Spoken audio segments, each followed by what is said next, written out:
y en el versículo número 30. Evangelio de San Marcos en el capítulo 12 y en el versículo número 30.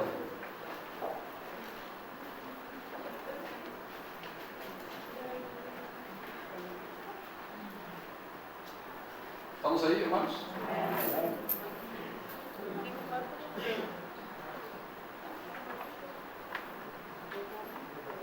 El versículo 28 dice: acercándose uno de los escribas que había oído disputar y sabía que les había respondido bien, le preguntó: ¿cuál es el primer mandamiento de todos?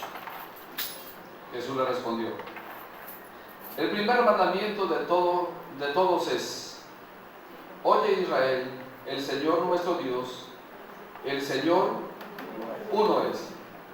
30 puntos, dice: y amarás al Señor tu Dios con todo tu corazón, y con toda tu alma, y con toda tu mente, y con todas tus fuerzas. Este es el principal mandamiento. 31, dice: y el segundo es semejante: amarás al prójimo como a ti mismo. No hay otro mandamiento mayor que estos. Leo: entonces el escriba le dijo: bien, maestro, verdad has dicho que uno es Dios y no hay otro fuera de él. Y el amarle con todo el corazón y con todo el entendimiento, con toda el alma y con todas las fuerzas, y amar al prójimo como a uno mismo es más que todos los holocaustos y sacrificios. Jesús entonces, viendo que había respondido sabiamente, le dijo, ¿qué le dijo, hermanos? No estás lejos del reino de Dios. Y ya ninguno osaba o se atrevía o tenía el valor para preguntarle. ¿Cuál es, pues, hermanos, el grande mandamiento que existe en el versículo número 30? Amarás al Señor tu Dios con todo tu corazón, con toda tu alma y con toda tu mente y con todas tus fuerzas. Este es el principal mandamiento. No quiero hablarle necesariamente del grande mandamiento que aparece en esta porción, pero sí quiero hablarle, hermanos, particularmente de las prioridades que debemos de tener como hijos de Dios. Así que partiremos desde este texto para tratar de aprender, hermanos, que todo en nuestra vida existen prioridades, existen cosas importantes y existen cosas que son menos importantes. ¿Qué es lo que sucede, hermanos, cuando nosotros le damos prioridad a lo importante y no le damos la prioridad a lo prioritario y no seguimos con lo importante? Nuestro punto de vista, hermanos, es un punto de vista completamente diferente al punto de vista de Dios.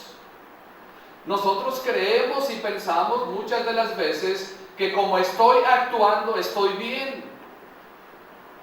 Y pensamos que nuestro propio razonamiento, nos olvidamos de lo que dice el libro de Proverbios: y no te apoyes en tu propia prudencia. Pensamos que el juicio de nuestro propio actuar está bien. Pero cuando vamos a la luz de la palabra del Señor, entonces tenemos que enfocarnos sobre lo que es prioritario y lo que no es prioritario. Por ejemplo, hermanos, ¿qué cree usted que son las prioridades en esta vida en el tiempo actual? Vamos a tratar entonces de identificar las prioridades. El tema no lo vamos a terminar ahorita, lo vamos a continuar en la tarde, pero mi tema es: identifiquemos las prioridades. Nosotros, hermanos, tenemos prioridades. Esas prioridades, hermanos, muchas de las veces no las hacemos porque nos ocupan otras cosas más que efectivamente tal vez sí sean importantes, pero no es prioritario. Por ejemplo, en esta vida hablando de la vida cotidiana, hablando de la vida común, ¿qué es prioridad para usted? ¿Qué es la prioridad para nosotros? ¿Alguien quiere participar? La salud. La comida para mi hermano Ernesto es prioridad. La salud. Para mi hermano Cleofas, la salud es una prioridad. Para mi hermano, la prioridad es la familia.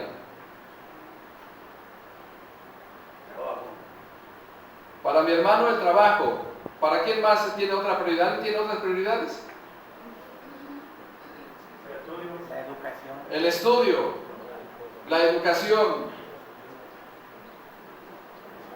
Consideramos nuestras prioridades no desde el punto de vista de Dios, sino que consideramos las prioridades de nuestro propio punto de vista de acuerdo a nuestras necesidades.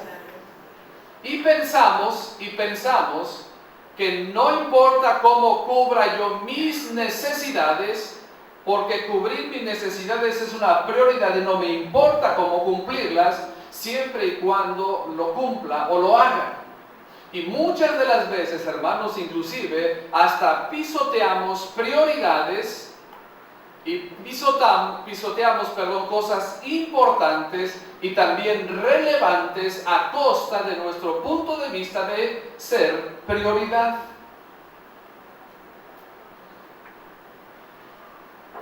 Cada una de estas cosas que hemos mencionado puede resultar tal vez en una evidencia de que cada quien tiene diferentes prioridades. El hecho de que alguien tenga una prioridad personal, eso tal vez no significa que sea mi prioridad personal, aunque puede ser comparativa. Hay cosas prioritarias y hay cosas secundarias. ¿Estamos de acuerdo? Hay cosas prioritarias y hay cosas secundarias. Hay cosas importantes y hay cosas menos importantes, pero no dejan de ser importantes. El diseño de Dios, hermanos, es un diseño perfecto, y cuando nosotros brincamos ese diseño o no lo tomamos en cuenta, nos metemos en un sinnúmero de problemas o de conflictos. Porque se trata, hermanos, particularmente de apelar a la palabra de Dios. Se trata de apelar al conocimiento de la palabra para que ese conocimiento me lleve a tomar el paso importante en mi vida de acuerdo a las prioridades que Dios tiene para nosotros. Entonces, pudiéramos decirlo de la siguiente manera, que cuando Dios escucha nuestras peticiones, y como Él es sabio y sabe todas las cosas, y Dios por alguna razón no me contesta la petición que le estoy haciendo, es porque tal vez Dios considera que eso que estoy pidiendo no es prioritario. Y que de alguna manera podemos vivir y que podemos sobrevivir sin tener lo que estamos pidiendo. De tal manera que muchas de las veces, hermanos, nos enfrascamos delante del Señor en un suplicar, en un pedir, en un rogar, cuando Dios no lo da. Entonces, cuando Dios no lo da, entonces puede ser que como consecuencia sea el hecho de que lo que yo estoy pidiendo no es prioritario. Si hablamos, por ejemplo, de nuestro cuerpo, para nuestro cuerpo en sí, sin meternos en otros más detalles más, para nuestro cuerpo en sí, ¿qué es prioritario para nuestro cuerpo?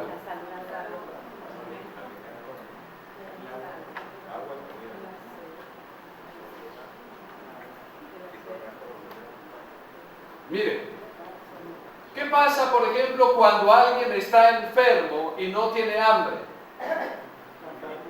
¿Qué pasa con el amigo, con el familiar, con el vecino? ¿Le quiere dar comida? ¿No es cierto?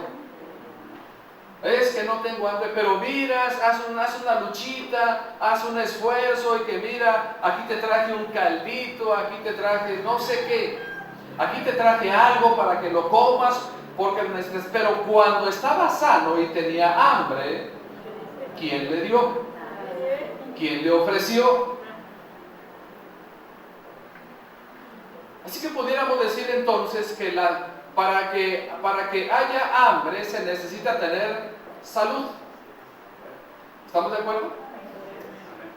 Y si hay la salud que se necesita, entonces vamos a tener hambre y entonces vamos a tener las fuerzas para trabajar y no esperar que nadie me dé, porque Dios puede dármelo a través de mi trabajo. Inclusive, Dios puede darme inclusive a través de personas de las cuales yo puedo hallar gracia delante de ellas y lo obtengo de parte de Dios. Por ejemplo, ¿se acuerdan ustedes cuando Elías se desanimó por completo y estaba ya en el arroyo de Kerit? ¿Tenía hambre Elías? Sí tenía hambre. ¿Estaba deprimido? Sí estaba deprimido, pero nunca se le quitó el hambre. Jamás se le quitó el hambre, porque venían y le daban pan y carne por la mañana y pan y carne por la tarde y tomaba del arroyo de Kerit. Entonces, ¿qué fue lo que hizo Dios? Suplió lo que Elías necesitaba para comer. Pero mi pregunta es esta: si ustedes saben ese párrafo, ¿por qué Dios le mandó comida a Elías?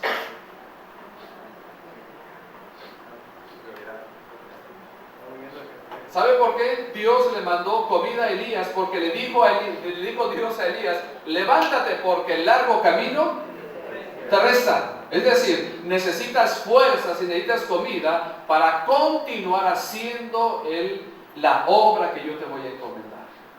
Ahora, el diseño de Dios, hermanos, es un diseño completamente perfecto. Completamente perfecto. Dios no se equivoca. Él es sabio. Cuando en el principio, dice la Biblia, en el principio creó Dios los cielos y la tierra. En el libro de los Orígenes, hermanos, solamente se habla en el principio creó Dios los cielos y la tierra. Fue la primera cosa que Dios creó que nosotros tenemos conocimiento. Después creó los grandes monstruos marinos. No lo estoy hablando en el orden del día, solamente estoy utilizando las frases donde dice la Biblia que Dios creó o que Dios hizo. Creó los cielos y la tierra. Luego creó todo lo que había en el agua, los peces, todos los monstruos marinos del agua. Y luego creó al hombre. Hay tres cosas que dice el libro de Génesis que Dios creó. Todo lo que está en derredor de la creación de Dios, hermanos, es un complemento para lo que Él había creado. Si usted va al relato de Génesis, va a encontrar que hizo una separación de la luz de las tinieblas, hizo separación de las aguas. Solamente eso menciona la Biblia, pero cuando habla de crear se refiere al hombre, se refiere al mundo, a este mundo. En el principio creó Dios los cielos y la tierra, luego la creación de los peces del mar y luego la creación del hombre. Ese es el orden que le está poniendo Dios. De tal manera, hermanos, que cuando Dios terminó prácticamente de crear y de hacer todo, entonces vino y plantó al hombre en el huerto del Edén. Y después que plantó al hombre en el huerto del Edén, le dio ayuda idónea. Es decir, a lo que voy es a lo siguiente, hermanos. Dios estaba creando, Dios estaba haciendo cada cosa en su debido orden para llegar al punto principal de poner a Adán y a su mujer en el huerto del Edén. ¿Qué significa pues eso, hermanos?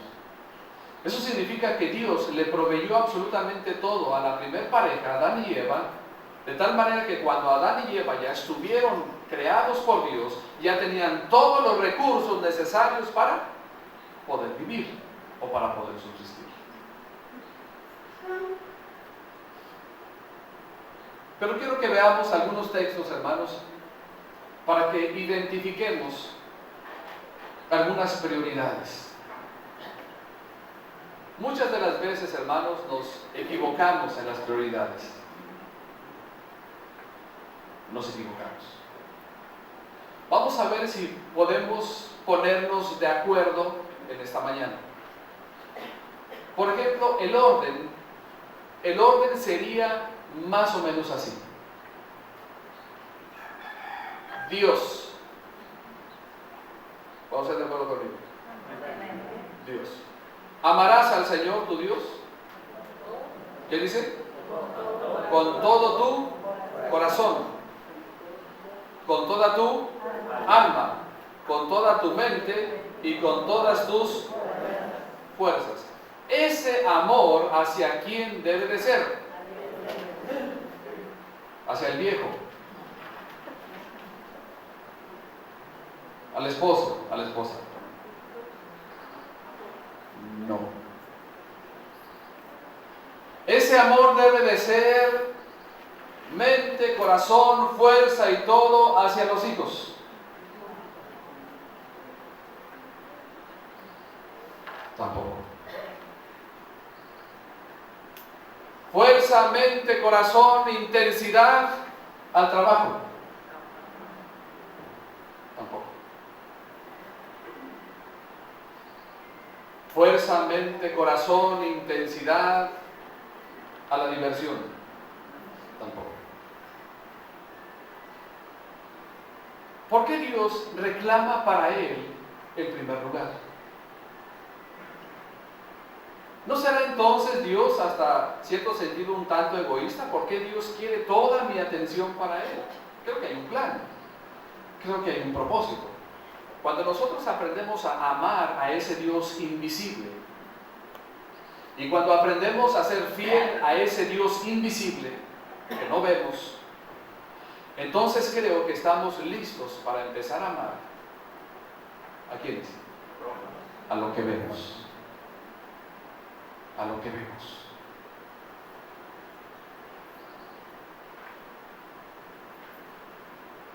Pero a muchos se nos hace difícil y complicado poder amar a un Dios que no vemos porque no lo vemos. Pero yo le pregunto una cosa, ¿acaso usted y yo necesitamos ver a Dios para que sea el primer lugar en nuestra vida?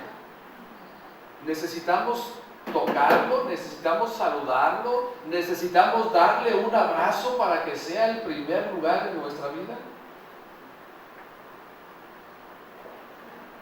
Tal pareciera que nosotros como seres humanos necesitamos cosas tangibles, necesitamos cosas evidentes.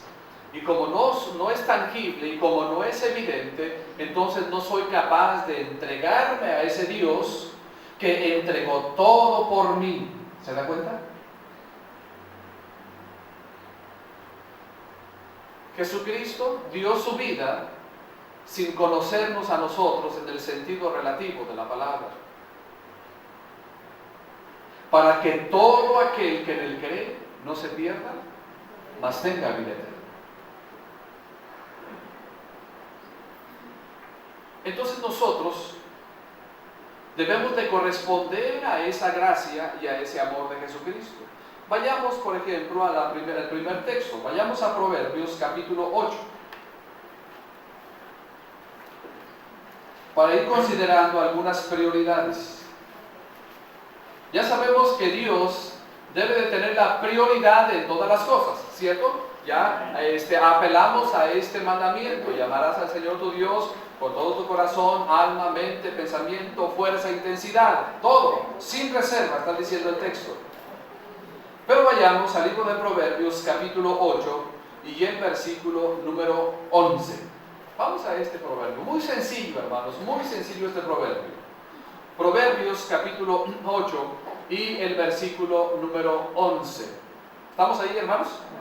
Leámoslo, por favor. Dice: porque mejor es la sabiduría que las piedras preciosas, y todo cuanto se puede desear no es de compararse con ella. Es decir, ¿qué está diciendo el texto, hermanos? Porque mejor es la sabiduría que las piedras preciosas. ¿Pero qué dice el mundo?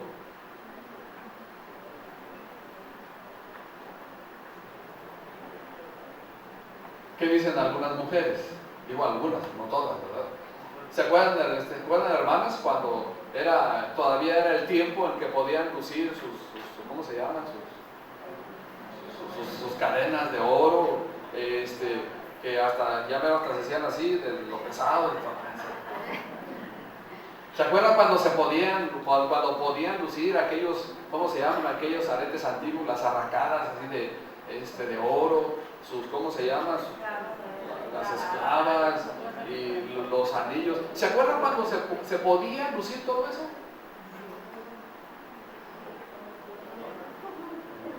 Eso no significa que escúcheme bien, eso no significa que eso ha perdido valor. No, sigue teniendo valor. Pero ¿qué es lo que dice el texto, hermanos? Porque mejor es la sabiduría que las piedras preciosas. Mi pregunta es, ¿por qué dice Dios eso? Está diciendo que lo prioritario es la sabiduría que las piedras preciosas. La sabiduría, hermano, tiene fuertes oponentes. Según el texto me dice que la sabiduría tiene fuertes oponentes. ¿Cuáles son esos fuertes oponentes? Según el versículo 11, que son ¿qué cosa? Las piedras preciosas. Si usted y yo se nos presenta enfrente de nosotros, ¿qué quieres que te dé?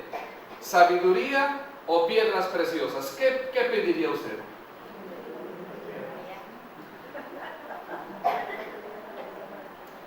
Los espirituales de repente dicen, ¿qué cosa? Oh, sabiduría, pastor, mire para hacer esto y lo otro. Pero ya cuando está allí, como dijo Esaú, ¿para qué quiero la primogenitura? Un día me voy a morir, yo quiero que me des de comer. Le dijo a Jacob, ¿se acuerdan? Y entonces perdió su primogenitura. Aunque después dice el texto que la procuraba con lágrimas. Pero ¿por qué es importante esto? ¿Por qué es prioritario, pues? ¿Por qué? ¿Por qué es prioritario? Bueno, fíjese la razón por la cual es prioritario. Fíjese lo que dice el texto 14, hablando de la misma sabiduría. El texto 14. ¿Lo tenemos? Leemos, dice: conmigo está el consejo y el buen juicio. Yo soy la inteligencia, mío es el poder. Entonces, ¿por qué es prioritaria la sabiduría en estos tiempos tan conflictivos, hermanos? Bueno, la primera razón, según el versículo 14, es porque allí hay consejo y buen juicio. Allí hay consejo y buen juicio. ¿Cuántas familias, hermanos, cuántas familias en el tiempo actual están tomando malas decisiones? ¿Cuántos matrimonios en el tiempo actual están tomando malas decisiones? ¿Cuántos jóvenes en el tiempo actual están tomando malas decisiones? ¿Y por qué no? ¿Cuántas iglesias como nosotros tal vez estemos tomando malas decisiones? Tal pareciera que a la gente le interesa más lo que se puede ver, la ostentosidad y tantas cosas. La realidad, hermanos, es que uno se acostumbra rápido a lo bueno, ¿no es cierto?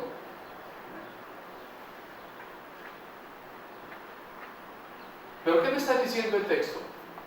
El texto me está diciendo que la prioridad es la sabiduría. ¿Por qué? Porque el versículo 14 me dice que en la sabiduría hay consejo y hay buen juicio. ¿No estamos, hermanos, en el tiempo actual ávidos de buenos consejos?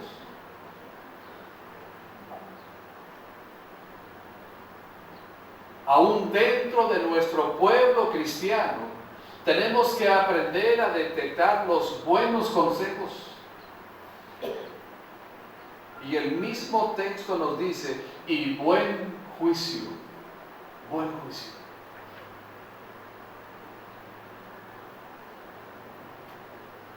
Fíjese lo que dice el texto 15 también, porque es prioritaria la sabiduría en comparación con las piedras preciosas. Versículo 15 dice: por mí, hablando de la sabiduría, por mí dominan los príncipes, y todos los gobernadores juzgan la tierra. Según el versículo 15, hermanos, es que en la sabiduría hay capacidad de ejercer autoridad y ejercerla con justicia. Tal vez nosotros, hermanos, estamos inmersos en decisiones equivocadas y como consecuencia hay poca capacidad para ejercer la autoridad, de tal manera que no somos autoridad, sino que llegamos a ser autoritarios. ¿En qué consiste, hermanos, ser autoritario? ¿Y en qué consiste la verdadera autoridad? Ser autoritarios, hermanos, consiste en que simple y sencillamente, aunque yo tenga las evidencias y las razones de la decisión, aún y así yo quiero hacer mi propia voluntad y mi propia decisión. Y lo hago, y me meto en conflicto, y me meto en problema, y me meto en tantas situaciones. ¿Por qué? Porque no tengo la capacidad de la sabiduría para ejercer con autoridad y con justicia.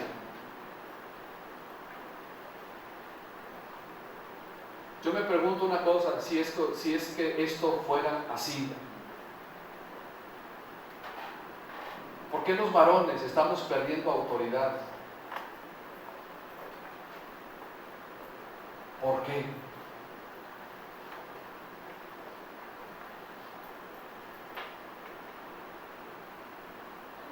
Tal vez sea solo porque hemos considerado más lo material y nos hemos olvidado de lo espiritual, y nos hemos olvidado de la sabiduría. Todo varón deberíamos de estar orando para que el Señor nos haga sabios, nos haga entendidos, nos haga capaces de discernir.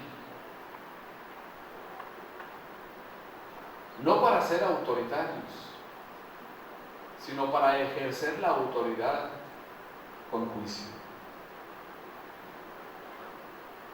Y necesitamos eso. Entonces hay prioridades.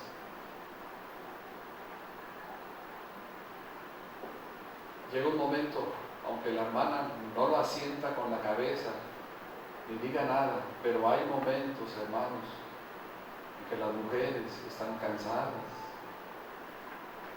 de llevar tanto compromiso, de llevar tanta responsabilidad sobre sus hombros.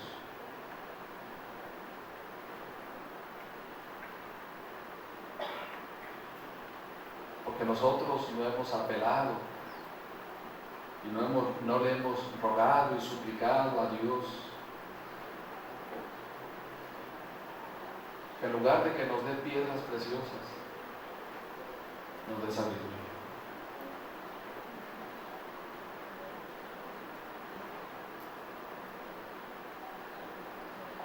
Y déjeme decirle, hermana, no es tarde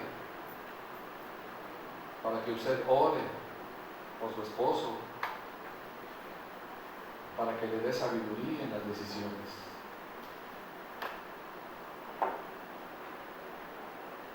No le pida a Dios un aumento de sueldo para su marido, aunque es bueno. No le pida grandes cosas donde usted va a resultar beneficiada en el aspecto material. Pídale a Dios que le dé sabiduría, porque muchas de las cosas tienen que ver con las decisiones que se toman.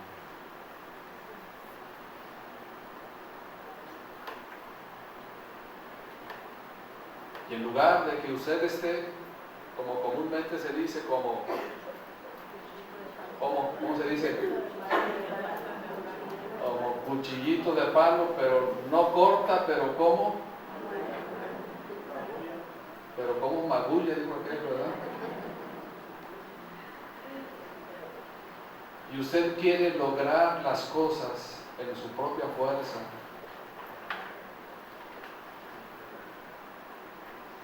Tal vez sea porque no está orando correctamente. Pedirle a Dios que le dé a su esposo el discernimiento y la sabiduría de parte de Dios.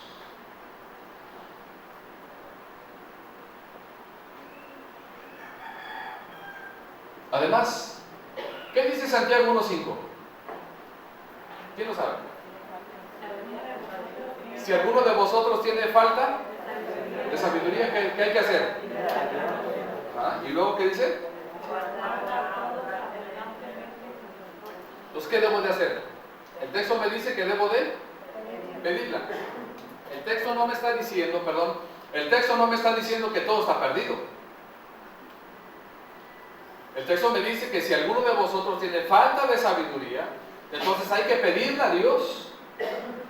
Entonces, ¿de quién viene la sabiduría, hermanos? Viene de Dios, el cual dará a todos abundantemente, no mezquinamente. ¿Se da cuenta? ¿Qué es abundantemente? Mucho, abundancia, como el texto que dice, medida buena, apretada, remecida y rebosante darán en vuestro regazo. A eso se refiere. Pero ¿qué es lo que pasa, hermanos? Cuando carecemos de algo y no lo pedimos, entonces no lo vamos a recibir, porque necesitamos pedirla. Necesitamos pedirla. Si alguno de vosotros tiene falta de sabiduría, entonces pídala a Dios, Él es la fuente, y dará a todos, que a quien le pide abundantemente y sin reproche, y le será dada. Vayamos a al segundo texto para hablar de prioridades. Vayamos al capítulo 15. Proverbios capítulo 15.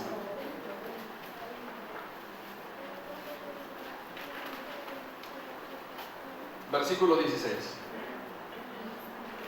Capítulo 15 y el versículo 16. De hecho, no vamos a salir de Proverbios, hermanos, una vez les adelanto, ahí vamos a estar. Capítulo 15 y el versículo número 16.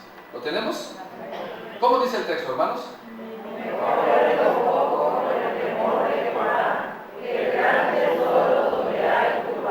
Aquí se ponen en balanzas, dos cosas. La primera, que es lo poco. Lo poco.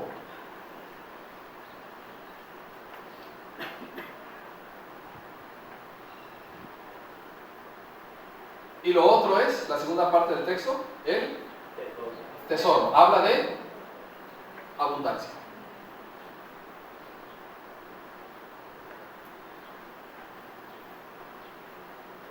Qué complicado, hermanos, es en el tiempo actual tratar de aplicar la palabra al corazón y a la vida. Porque la corriente de este mundo, sus formas, sus prácticas, su sistema, nos lleva prácticamente a dejar las prioridades y adoptar lo que no es importante o lo que no es prioridad para nosotros. El texto me dice, mejor es lo poco con el temor de Jehová que el gran tesoro donde hay, ¿qué cosa? Turbación. Mejor es lo poco, está diciendo el texto, mejor es lo poco que lo mucho. ¿Por qué? Porque en lo poco está, ¿qué cosa? Exactamente, porque en lo poco está el temor de Jehová. Porque el creyente aprende a depender de Dios. Porque el creyente aprende lo que dice la oración de Mateo capítulo 6. El pan nuestro de cada día, dánoslo hoy. ¿Qué fue lo que sucedió, hermanos, en el Antiguo Testamento cuando aquellos que se quisieron pasar de vivos para recoger la doble porción de maná en el desierto? ¿Se les engusanó? Se quisieron pasar de vivos, ¿verdad? Pero Dios, que conoce todas las cosas, que dijo, hey, aquí no obedeciste. Yo no estoy hablando, hermanos, de que no debemos de ser prevenidos o precavidos. Yo simplemente estoy diciendo que hay cosas prioritarias Por ejemplo, el texto me está diciendo que entre lo poco y la abundancia hay una prioridad, porque la prioridad es que lo poco me lleva a tener ese temor en Dios. Cuando en lo mucho está, ¿qué cosa dice el texto, hermanos? En lo mucho está la turbación. ¿Y qué es turbación, hermanos? Es tal vez no poder conciliar el sueño. Es tal vez la excesiva preocupación. O es tal vez de repente una tiña o una roñita que nos sale del cuerpo. O es tal vez el dolor de cabeza. O tal vez es el dejar de comer, de probar alimento. O es tal vez un mal humor por todo lo que sucede, por todo lo que pasa. ¿Por qué? Porque mejor es lo poco con el temor de Jehová. Porque según el texto 15 dice que todos los días del afligido son difíciles, mas el de corazón contento tiene un banquete continuo. Y mire, y cada vez que se sienta a la mesa y tiene la bendición de parte de Dios de la comida que Él le suplió, ¿cómo se lo come, hermano? Con acción de gracias, gozoso y contento, porque está comiendo lo que Dios le proveyó, porque está comiendo lo que Dios le dio. Pero cuando estamos comiendo y estamos pensando o estamos diciendo, no hombre, en lugar de esta comida yo quisiera haber tenido, en lugar de esta, ¿cómo se llama? En lugar de esta carnita molida que hay que echarle más papas y para que arrinda. De repente me dice el hermano Orquídea, ¿cómo quieres que haga la carne? Digo yo, a la que rinda. Pero todo debe de ser recibido con acción de gracias y con gozo. Cuando yo no estoy gozoso y contento con lo que tengo en la mesa, entonces tengo ingratitud para con el Señor. El contentamiento, hermanos, lo que hay en la mesa es un banquete continuo. Por eso dice el versículo 16, mejor es lo poco con el temor de Jehová. ¿Qué me enseña? ¿Qué me enseña, hermanos, cuando tengo poco? Me enseña a tenerle temor a Dios, a Jehová, y depender de Él, y pedirle a Él lo que quiero, y pedirle a Él lo que necesito. No así la segunda parte del texto 16, que el gran tesoro donde hay turbación, donde no hay gozo, donde no hay paz, donde no hay contentamiento. Y si bien es verdad que tengo todos los tesoros acumulados, pero no tengo gozo, paz ni contentamiento.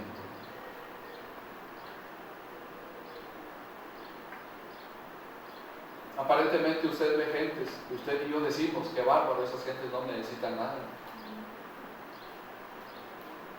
Y luego de repente se ve uno y ve para adentro de su casa y ve para el patio de su casa. Digo, si es que tiene patio, ¿verdad? Porque es una casita de Infonavit, no hay tanto patio. Y ve esto y luego ve aquellos en holgura, en tantas y tantas cosas. Y dice, bueno, qué bárbaro. ¿Qué está pasando con Dios? La realidad es que con Dios no está pasando nada. Debe de estar pasando algo en nosotros, no meramente con Dios.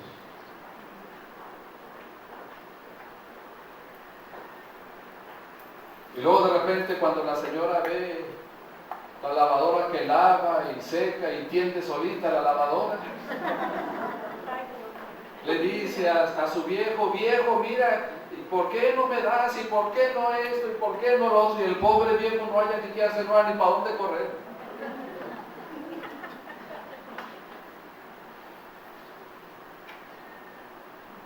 Mejor es lo poco, porque lo poco nos lleva a ese temor a Dios, a ese temor a Jehová. Que el gran tesoro donde hay turbación.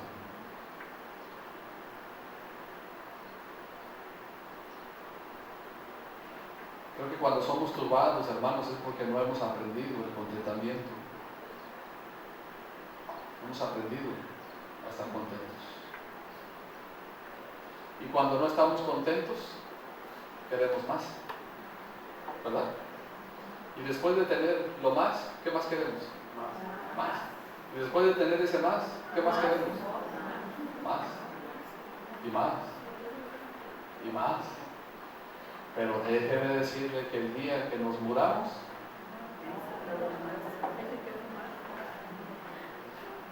nada nos vamos a llevar. Absolutamente nada. Hay prioridades. Capítulo 15, versículo 17.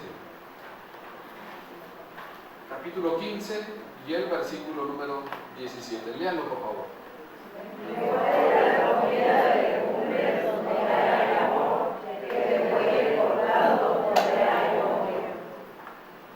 ¿Qué le parece el texto?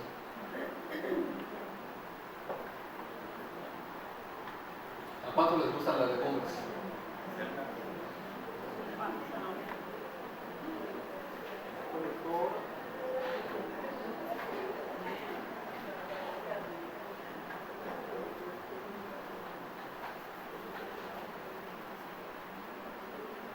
Diez veces más sabio Daniel y sus amigos por comer legumbres.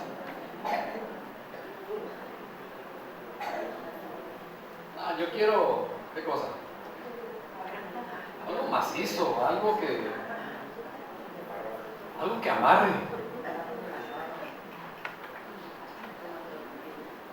Dicen los albañiles, a los frijoles, dicen grava. Échale grava. Frijolitos así en bolita. Perdón. Y lo aunque sea pandilleros, ¿verdad? ¿Cómo son pandilleros, hermano? Porque era de parra.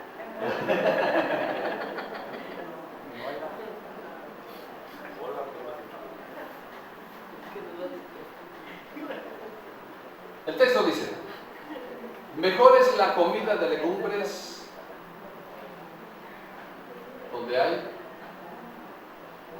donde hay amor.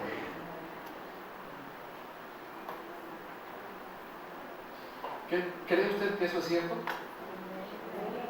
¿Sí o no?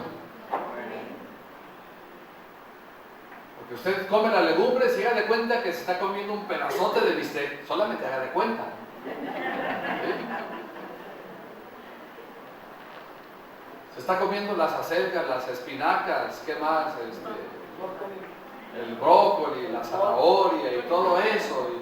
Y dicen, de cuenta que me estoy comiendo un platote de un bistezote. Y alguien dijo, bueno, se los cambio. Se lo cambio por el plato de verduras. La intención es esta, hermanos. Miren, mejor es la comida de legumbres donde hay amor. La segunda parte del texto dice que de buey engordado donde hay odio. ¿Qué quiere usted en su vida?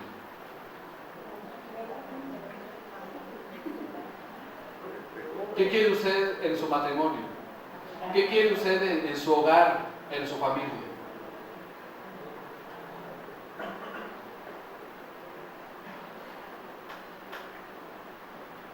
Puede haber alacenas llenas, refrigeradores tal vez hasta que ni se puedan cerrar de tantas y de tantas cosas. Pero si solamente existe el odio, y qué triste, hermanos, qué triste. Yo me imagino que en una casa, cuando está la comida y solamente existe odio, ni aún la mejor comida sabe como debe de saber. Me imagino que tal vez ha de saber como a cartón, a papel o algo que simplemente no tiene sabor y que no tiene sentido. Nos enseña el texto 17, hermanos, de Proverbios 15. Nos enseña que hay mejores comidas que otras. Por ejemplo, las legumbres contra la carne. En otras palabras, hermanos, las legumbres, ¿a qué saben? Según el texto, Las legumbres, ¿a qué saben? ¿Eh? Exactamente, a eso saben las legumbres. ¿Y a qué sabe el buey engordado o la carne? ¿A qué sabe? A odio. A eso sabe. Problemas y conflictos por doquier, por donde quiera. De repente ya está lista la comida para comer y de repente sale esto. Y que te dije, y que yo para acá, y que te dije un montón de cosas. Y de repente, ¿qué hace la gente? Se levanta. Ya no quiero de comer.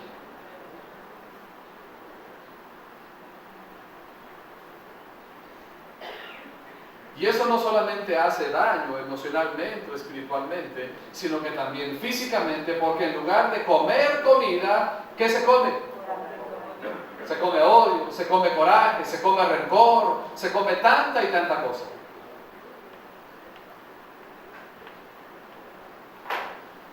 Y luego más aparte los muchachitos están viendo.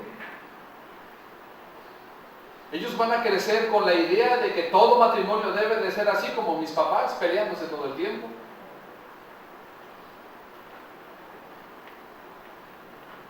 Así que hay prioridades, hermanos. Hay prioridades.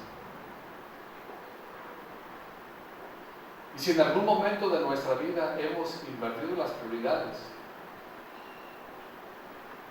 creo que debemos de arrepentirnos y confesarle a Dios eso. Y llegar con el Señor y decirle, Señor, estoy mal.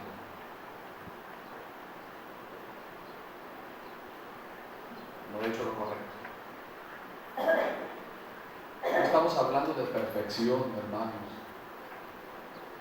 Estamos hablando de luchar para lograr lo mejor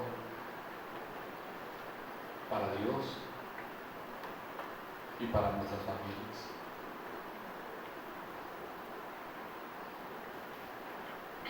Vamos a ponernos de pie para orar, por favor. Padre, gracias por darnos un tiempo para meditar sobre tu palabra. Te rogamos, Señor, que nos ayudes, que tú nos puedas dar la victoria sobre lo que estamos luchando en nuestras vidas.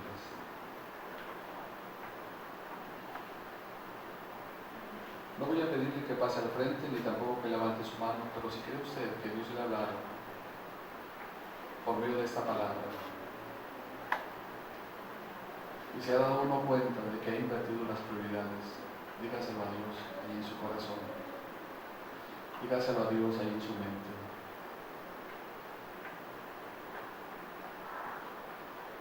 Todos en algún momento de nuestra vida nos hemos equivocado. Eso no significa que somos peores que los demás. Eso significa que somos humanos y cometemos errores, pero también significa que hay un Dios que puede darnos la oportunidad de aumentar el mal proceder o el mal camino. Oremos a Dios ahí en su lugar. Lo que tenga que decirle a Dios con respecto a este tema, dígaselo. Él sabe lo que hay en su mente y en su corazón. Dios, aquí estamos ante tu presencia. Y si no hemos atendido a lo prioritario de nuestra vida, confesamos, Señor, este pecado y nos ponemos a cuenta contigo. Ayúdanos a amarte, no de palabra, sino de hecho.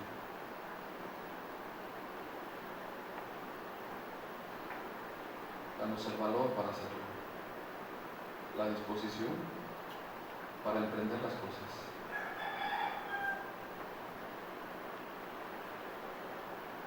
Escucha nuestra oración, Padre. Este mundo nos ha envuelto con sus formas, sus prácticas y sus costumbres, aún con sus ideologías. pero hemos visto en tu palabra en esta mañana de que no es correcto. Oramos, Señor, para ponernos en tus benditas manos y darte gracias solamente a ti. En el nombre de Jesús. Amén. Gracias, hermanos, por tomar su lugar. El texto que vamos a compartir es Proverbios 15, 17.